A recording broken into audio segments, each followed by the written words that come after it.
Tanpa perlu gas maupun listrik, cukup dengan sinar matahari gratis saja sudah bisa menyalakan api untuk memasak. Ternyata, inilah kompor yang digunakan oleh setiap rumah tangga di pedesaan Pakistan. Benda ini terlihat seperti parabola satelit, tetapi sebenarnya adalah kompor tenaga surya yang khusus digunakan untuk merebus air dan memasak. Pertama-tama, para tukang akan meletakkan sebuah benda khusus di atas penyangga. Benda ini sebenarnya adalah cetakan. Desain permukaan cembung yang unik di bagian belakang cetakan ini memang dirancang untuk membantu pembuatan rangka kompor surya. Para tukang akan menggunakan mesin pembengkok pipa untuk membengkokkan pipa persegi, dengan cetakan ini sebagai acuan, guna membentuk bentuk yang dibutuhkan. Tingkat kesulitan pembuatan berkurang drastis, sehingga proses pengelasan rangka menjadi jauh lebih efisien. Mereka terlebih dahulu mengamankan lingkaran luar dengan baut, lalu menyambung beberapa balok penyangga secara sejajar di bagian tengah untuk memperkuat kestabilan rangka.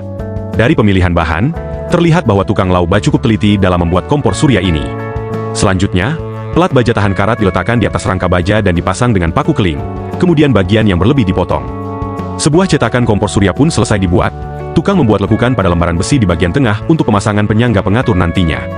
Meskipun pantulan sinar matahari dari lembaran baja ini saja sudah cukup untuk membuat kertas berasap, namun suhunya masih jauh dari titik pembakaran. Hal ini tidak menjadi masalah besar. Untuk memudahkan perputaran, ia dengan cerdik memanfaatkan pelek sepeda bekas sebagai alas, lalu merakit keduanya menjadi satu, kemudian memasang penyangga panci, sehingga struktur keseluruhan kompor surya pun selesai. Namun, masalah rendahnya tingkat pantulan sinar matahari masih ada.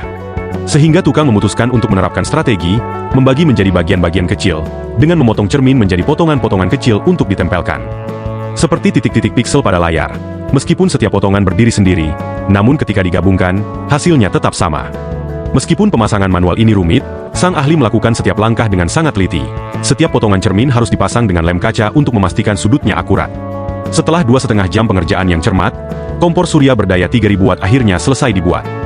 Bagaimana cara memastikan sudut setiap potongan cermin tetap konsisten? Di sini digunakan prinsip optik sederhana. Tukang mengamati cermin melalui lubang bundar. Jika ia melihat bayangannya sendiri, itu berarti sudutnya sudah tepat. Jika miring, sudut cermin harus disesuaikan secara manual. Proses ini harus diselesaikan dalam satu kali. Melalui lubang pengamatan, terlihat bahwa semua cermin mengarah ke posisi yang sama. Setelah penyesuaian selesai, tukang memasang kompor surya ke rak penyangga. Sinar matahari yang menyinari permukaan tersebut bahkan lebih menyilaukan daripada las listrik. Tentu saja, sebatang kayu kering dapat terbakar dalam hitungan detik, dan merebus air dengan kompor surya pun sangat mudah. Jadi, bagaimana menurut Anda tentang kompor surya buatan tangan dari bengkel kecil ini? Kalau kamu suka konten ide-ide kreatif dan inovatif seperti ini, jangan lupa like, subscribe dan bagikan video ini. Karena, di luar sana banyak kreativitas yang belum kita ketahui.